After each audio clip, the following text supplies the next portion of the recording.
নমস্কার। নাগরিক মনে সবাইকে স্বাগত। এই মুহূর্তে সবচেয়ে বড় ঘোষণা, বাংলায় বন্ধ ঘোষণা করা হলো। সামনের সপ্তাহে বড় ভোগান্তির সম্ভাবনা। 3 দিন ধরে বন্ধ থাকবে বেসরকারি বাস। ঘোষণা বাস মালিকদের। আগামী 22, 23 ও 24 মে বাসের চাকা বন্ধ থাকবে। বড় ঘোষণা 7 সংগঠনের।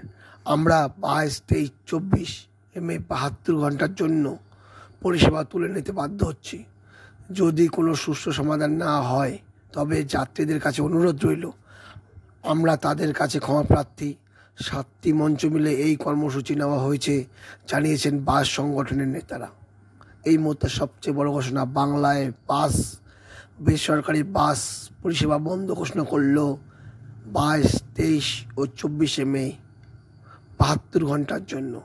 ধন্যবাদ।